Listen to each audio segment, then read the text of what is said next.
Olá, meus amados irmãos, graça e paz da parte de nosso Senhor e Salvador Jesus Cristo. Para quem não me conhece, meu nome é Daniel Coutinho, filho do evangelista e missionário Alan Patrick. Continuando no módulo 13 de Teologia, na página de número 8, iremos falar rapidamente sobre uma heresia chamada arianismo, né? O que é o arianismo? O arianismo é a heresia desenvolvida por um presbítero chamado Ário de Alexandria. Ário, que era bispo de Alexandria, negava que o Filho era coeterno com o Pai, afirmando até que Cristo era uma criatura. E no decorrer desse vídeo iremos abordar de como Ário tinha a mentalidade a respeito de nosso Senhor e Salvador Jesus Cristo. Seguindo aqui o tópico arianismo, vai dizer o seguinte: o arianismo foi criado por Ário, que fora discípulo de Luciano de Antioquia. Ário era presbítero em Alexandria, no Egito, e viveu por volta dos anos 256 e 336 d.C. A controvérsia ariana teve início quando Ário fez oposições doutrinárias ao bispo Alexandre de Alexandria. Acredita-se que Ário nasceu na Líbia. Era diácono quando foi excluído por acusação de praticar heresia em 313 por Pedro, patriarca de Alexandria. Foi colocado em comunhão novamente por Aquiles, sucessor de Pedro, em 313. Ário tornou-se presbítero de Bálcalis, onde passou a ensinar sua doutrina. Em 318 foi censurado, mas persistiu em seus ensinamentos. Foi excluído em 321. Eusébio, bispo de Cesareia, endossou o arianismo, que também teve apoio em altos escalões. Com isso, dividiu a igreja no Oriente, deixando desolado o imperador Constantino. O imperador convocou o Concílio de Nicéia, onde Ário foi banido e excomungado. Então ele compôs um credo rival ao credo niceno. Constantino ficou impressionado com o contra-credo de Ário e o recebeu em 331, ordenando que Atanásio, campeão da ortodoxia nicena, recebesse Ário em comunhão. Atanásio recusou-se e foi exilado para a Gália. Constantino, então, ordenou que o bispo de Constantinopla restaurasse Ário à comunhão, mas este faleceu no mesmo dia da cerimônia.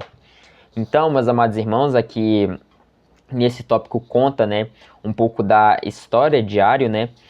Ário, ele era alguém digno de muito respeito pelo imperador romano Constantino, ao ponto do próprio Constantino ficar impressionado com o credo que ele fez em oposição ao credo niceno. Ele ficou tão impressionado com isso que até quis colocar ele em comunhão, mas Atanásio de Alexandria recusou-se a colocar ele em comunhão, ao ponto de Atanásio ser excomungado ali para França, ali mais ou menos, na antiga Gália. E Atanásio sofreu esse exílio porque ele não quis aceitar a volta de Ário à comunhão. Tanto é que Ário, diga-se de passagem, ele era uma das pessoas mais respeitadas ali de Alexandria, né? Quando, por exemplo, Atanásio se levantou contra ele, Atanásio era vaiado para onde ele iria, entendeu? E o Ário de Alexandria ele era bem mais respeitado do que Atanásio. Mas a heresia de Ário foi tão forte que ele acabou sendo declarado excomungado pela própria ortodoxia cristã, né? Iremos falar da doutrina dele agora. Os pontos principais da doutrina de Ário são: primeiro, Jesus é ímpar e não gerado, do grego agênetos. Fora de Deus, tudo o mais foi criado do nada, criação ex nihilo, através da vontade de Deus. O Logos, isto é, Cristo, é um intermediário entre Deus e o homem. Ele começou antes do tempo, mas não seria eterno, o que significa que houve um tempo em que o Cristo não existia, embora Deus já existisse. Segue-se daí que o próprio Logos foi criado por Deus. O Logos foi genetos. Ele também nasceu, no grego genetos, que é parecido a um falso cognato com genetos, né? Porque no grego não tem uma diferença na hora de falar, né? Quando é gerado e criado. Por isso que no credo niceno vai falar que o Cristo é gerado, mas não criado. No grego tá genetos, não genetos. Aí tem esse paralelo ao ponto das palavras serem muito parecidas. O que aponta para a filiação por adoção. O Logos encarnado é assim inferior a Deus, embora seja objeto próprio da adoção por causa da sua elevada posição, estando acima de todas as demais criaturas. Nessa exaltação, ele é tanto o Senhor como o Redentor. A ideia principal de Ario era que divindade essencial jamais poderia identificar-se com esta esfera terrena inferior, porquanto isso será uma espécie de contaminação. Aqueles que têm estudado a filosofia platônica e reconhecem aqui a influência dos ensinos dos universais e do demiurgo. Mais tarde, o arianismo se dividiu em 3 correntes de ideias diferentes com respeito à divindade de Jesus Cristo. Então, falando rapidamente do que Ario acreditava, Ario ele fazia uma confusão com a parte do credo em que dizia gerado, mas não criado, geneto non genetos. Porque essas duas palavras, elas são falso-cognatos, né? Embora a pronúncia seja literalmente idêntica, os significados são opostos. Quando nós falamos que o Cristo é gerado, significa que ele sempre procedeu do Pai. A geração do Filho é eterna, não teve um início e nem um fim. Já Ario, ele fazia a confusão de acreditar que gerado era paralelo com criado. E Ario de Alexandria afirmava que Jesus foi criado antes do tempo, no caso, a primeira criatura de Deus. Ele também interpreta de maneira equivocada o texto de Colossenses capítulo 1, versículo 15, que diz: o qual é a imagem do Deus invisível, o primogênito de toda a criação. Ele falava que esse primogênito de toda a criação era que o Cristo foi a primeira criatura de Deus antes do tempo. Ele afirmava isso e assim negando a eternidade do Logos. Para Ario, Cristo, houve um tempo que o Cristo não existia. E a partir do momento que ele existiu, por meio dele foi criada todas as outras coisas. Assim interpretando o texto de Colossenses capítulo 1. Só que essa interpretação novamente é refutada pelo contexto. É refutada pelo contexto de Colossenses capítulo 1. Quando se diz que o Cristo é o primogênito de toda a criação, não que ele foi a primeira criatura. Por quê? Porque o texto ele é o que chamamos de oração subordinada causal. Isto é, para ler o 15, é necessário ler o 16 também. Porque o versículo 16 é subordinado ao 15. Por que que o Cristo ele é o primogênito de toda a criação?